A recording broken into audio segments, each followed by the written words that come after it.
Halo, halo. Apa kabar Bung Rocky? Enak nih, lagi nunggu panen pisang. Oke, welcome to the Banana Republic. Atau Banana Country.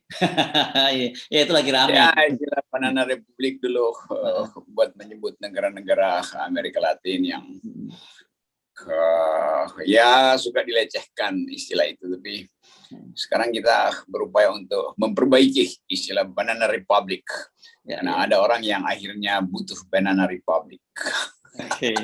Ya, ini memang lagi rame nih soal pertemuan Pak Luhut dengan Elon Musk ya. Ini rame Pak Luhut bawa rombongan semua nih, lihat foto-fotonya pada rapi-rapi pakai jas semua. Tiba-tiba si Elon Musk menemuinya pakai celana jeans gitu dan pakai kaos oblong saja ini. Orang ini inget gayanya Bung Rocky Gerung nih biasanya yang begini-begini.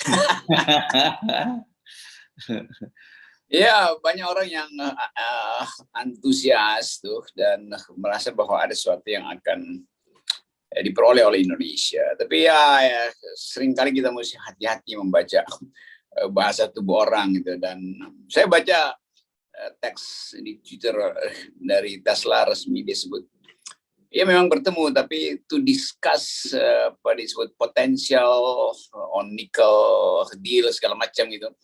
Jadi saya kira itu orang diskusi aja di situ, dan tentu belum ada sesuatu yang bisa memberi tanda pasti bahwa Elon Musk itu punya keseriusan untuk investasi di Indonesia. Tapi mudah-mudahan bisa.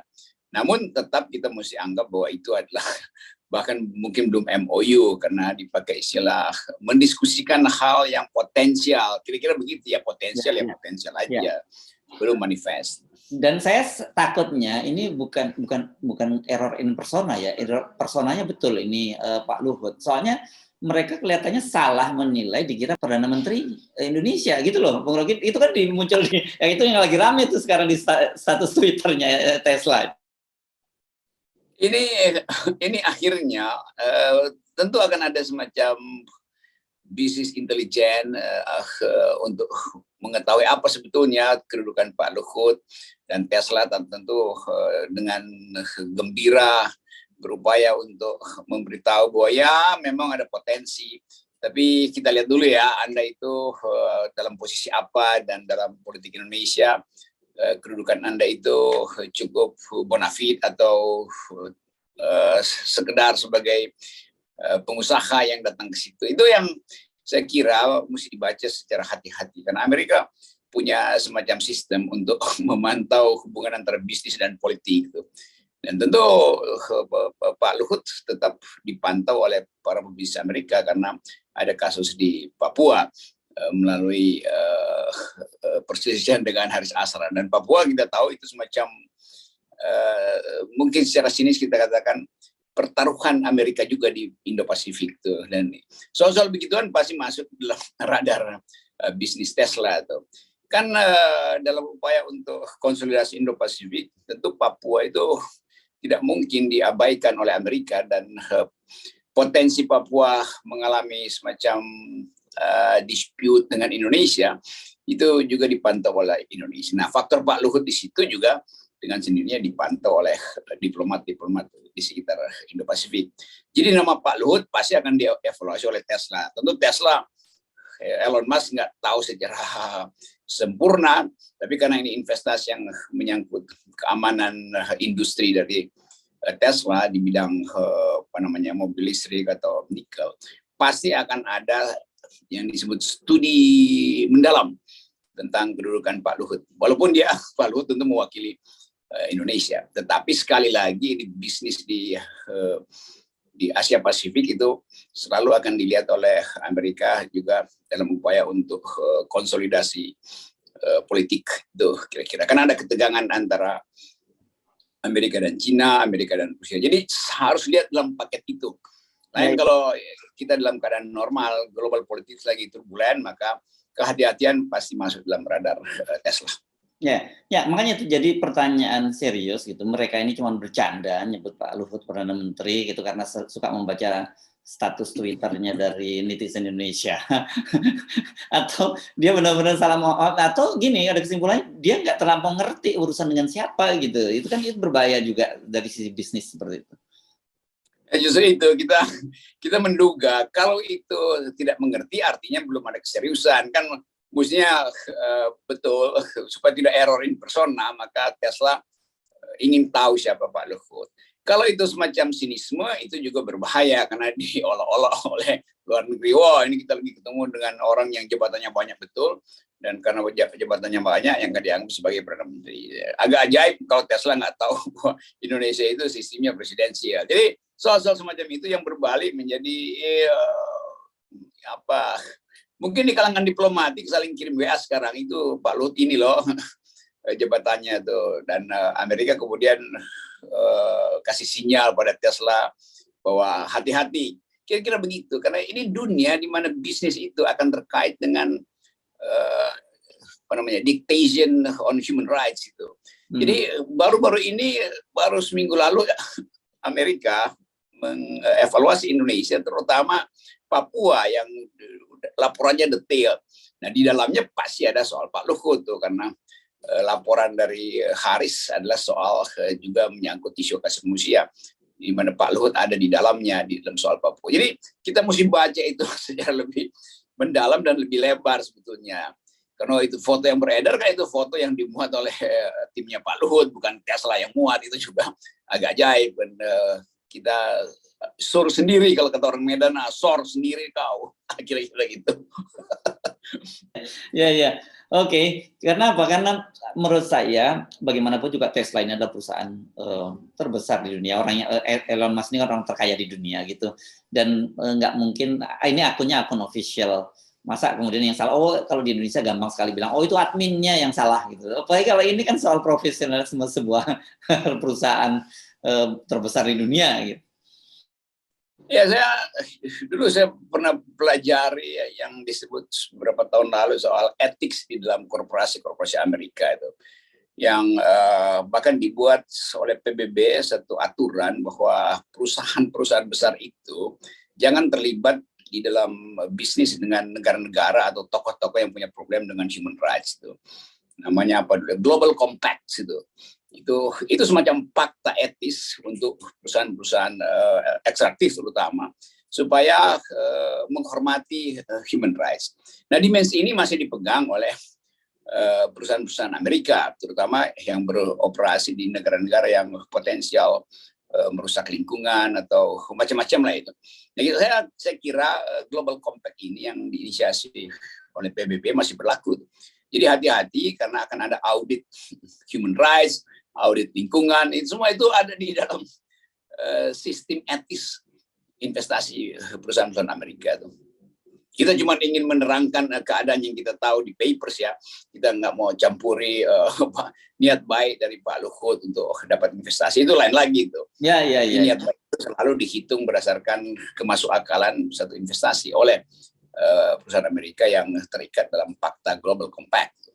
Ya. Saya kira ini menarik kalau memang betul Elon Musk masuk di pabrik nikel. Waktu itu juga disebutkan bahwa Elon Musk juga mau punya landasan maninya, punya pesawat di ibu kota negara baru. Pada waktu itu kan juga pernah disebut begitu ya. Jadi apa istilahnya space age-nya ya, perusahaannya lah. Iya, SpaceX-nya. Ya itu ada di situ. Nah ini tentu saja kita selama ini, nah ini yang menurut saya jadi menarik karena kelihatannya apapun sekarang yang dikatakan oleh pemerintah itu, oleh para netizen itu sudah jadi olok-olok saja gitu. Nah ini kan yang kita sebut sebagai public distrust dari pemerintah, ini udah berat gitu. Jadi modal politik pemerintah berupa legitimasinya itu sudah sangat berat sekarang. Ya itu. Jadi begitu ada foto itu, pasti duta besar Amerika langsung kasih klarifikasi. Kan kita mesti lihat itu bahwa Pak Luhut itu bukan Perdana Menteri. Kan bagaimanapun diplomatic society di Indo-Pasifik itu lagi sangat waspada terhadap isu-isu lokal di negara-negara Indo-Pasifik yang memang sasaran konsolidasi politik luar negeri Amerika. Jadi tetap saya menduga keras bahwa kehadiran Pak Luhut itu juga dipantau sebagai kehadiran seorang politisi sebetulnya. Dan tidak mungkin duta besar apalagi duta besar Amerika di Indonesia itu tidak memberi semacam ya catatan diplomatik kecil dalam bentuk attention atau macam-macam lah yang kita tahu keadaan itu. Dan sangat berbahaya kalau kita terlalu menganggap bahwa itu udah deal. Padahal di Twitter resminya Tesla baru disebut to discuss potential deal. Kan itu yang dimaksud sebetulnya tuh. Jadi baru pada tahap pembicaraan yang ya pasti mesti disusul dengan proposal lain. Karena itu ketemu di pabriknya di Texas itu.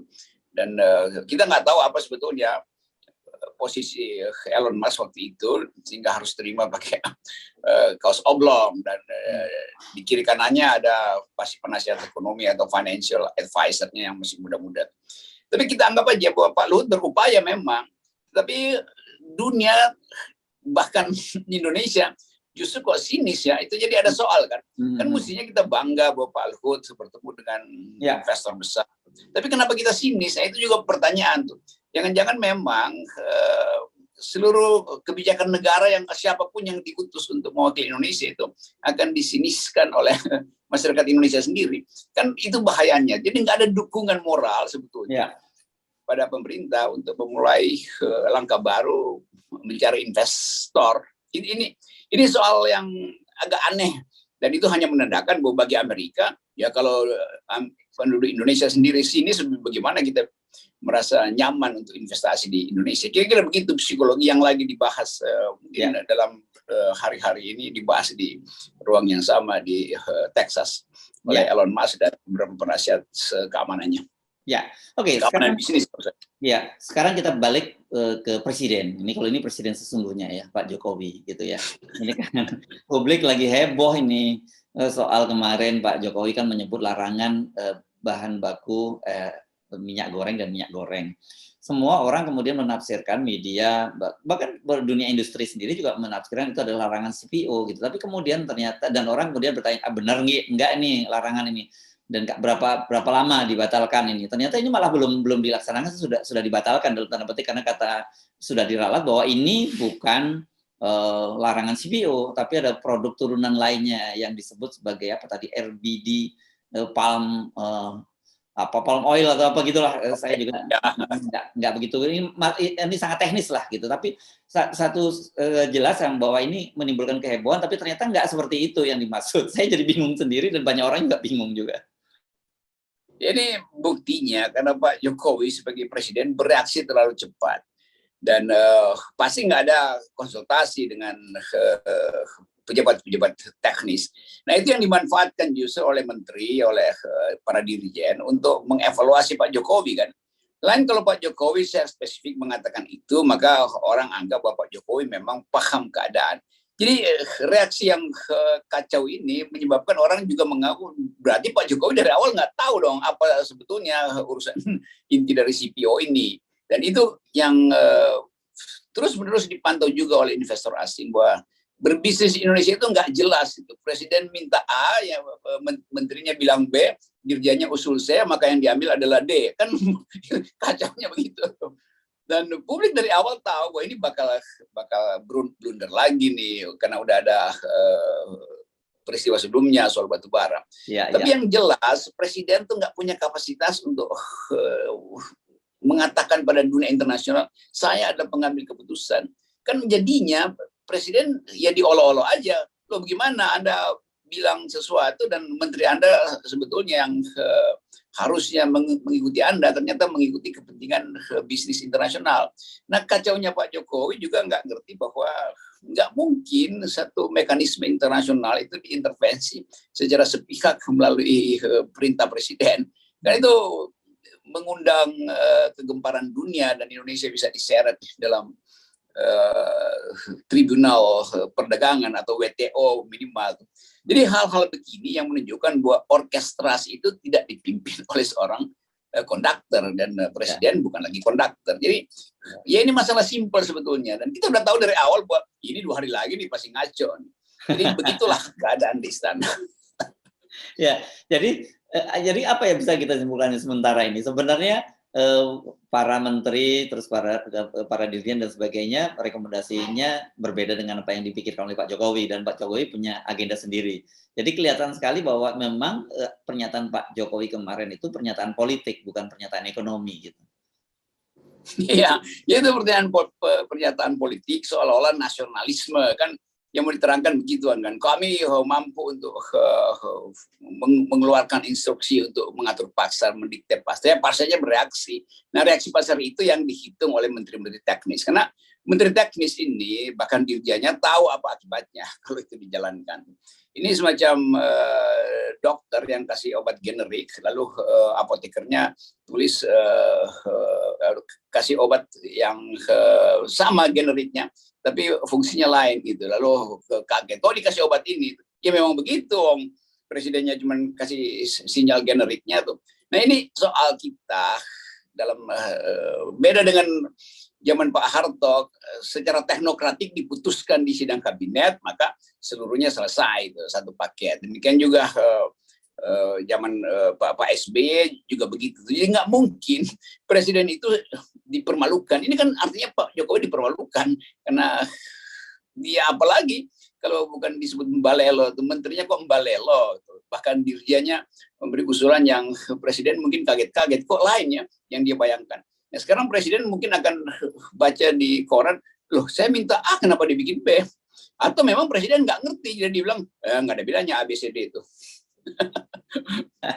Oke, kan saya membayangkan begini, kalau dari sisi komunikasi yang namanya presiden itu mestinya konsepnya last resort gitu ya. Jadi dirjen yang mengumumkan, kalau salah itu ada menteri yang mengkoreksi, kemudian kalau menteri yang salah ada yang koreksi presiden. Kalau di kita kan jadi kebalik ini kan gitu. Itu berkali-kali kejadian ucapan presiden dikoreksi oleh menterinya tuh. Bu ya mungkin udah selusin kali lah, yang kecil-kecil juga begitu. Karena presiden nggak di backup oleh satu ya tadi sistem komunikasi yang memungkinkan dia paham keadaan.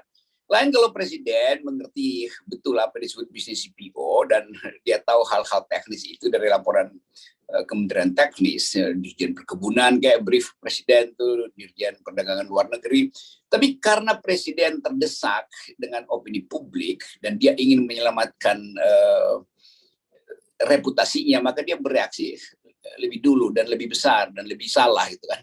Kan ini soalnya. Jadi ini menunjukkan presiden memang panik waktu itu, dan saya menganggap karena udah menyangkut nama-nama yang makin lama makin dekat dengan keluarga presiden, maka presiden keluarin semacam peluru emas. Ternyata pelurunya kosong juga, cuman sepuhan doang emasnya tuh. Oke, jadi ini ada bahayanya loh ya, yang saya kira kalau setiap kali terjadi semacam ini, dan yang gede-gede ini 2 kali lah, dan ini terjadi dalam 2 bulan terakhir, 3 bulan lah, karena larangan batu bara itu kan pada bulan Januari, sekarang larangan ekspor CPO ini pada bulan April. Jadi dalam waktu tentang 3 bulan ada 2 kebijakan presiden yang diralat oleh bawahannya.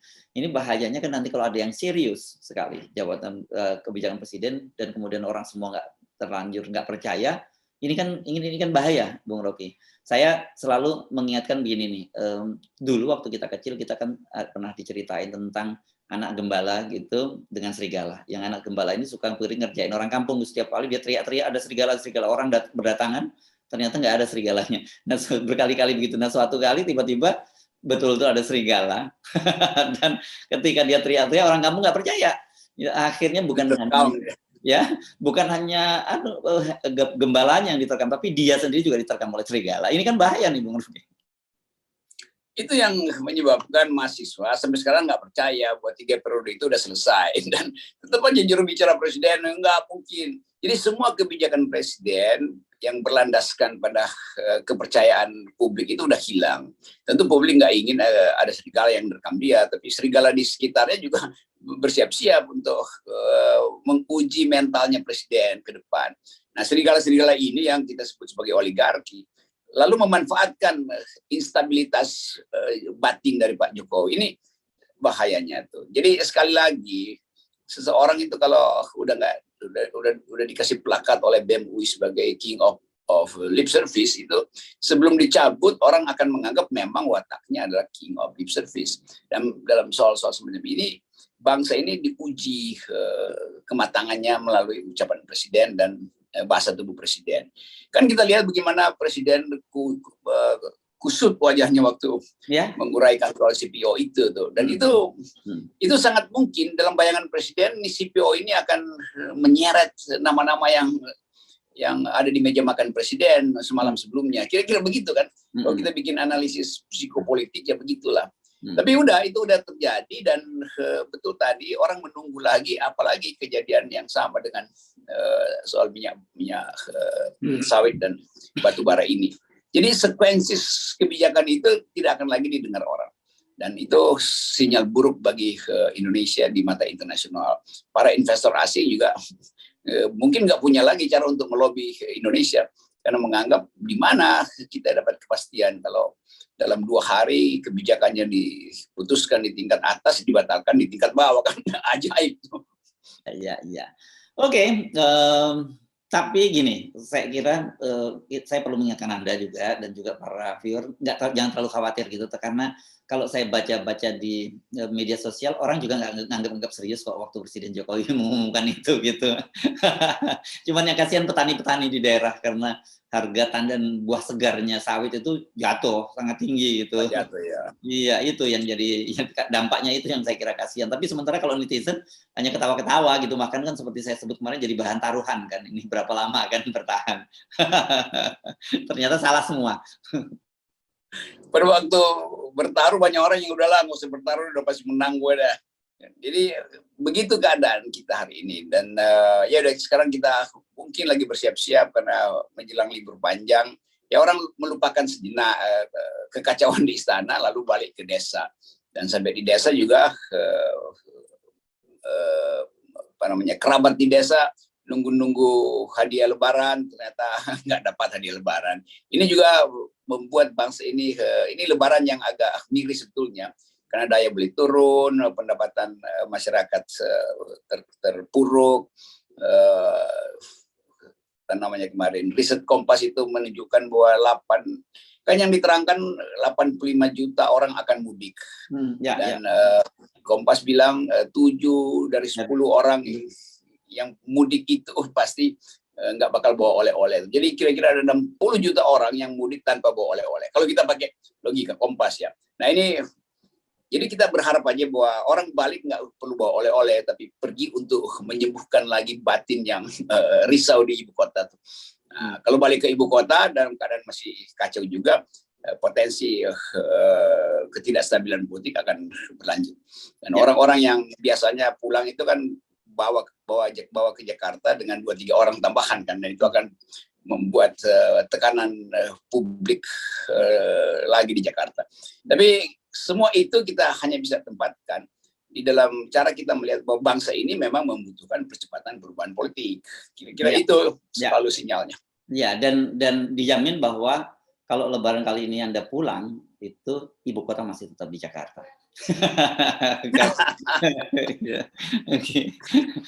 Masih lama. Oke, Bung Rocky, selalu kita kawal dengan berbagai kekacauan ini dan salah satu jalan keluar yang kita proposal kita kepada publik adalah 0%.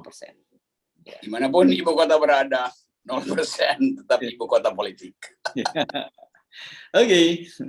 Sip.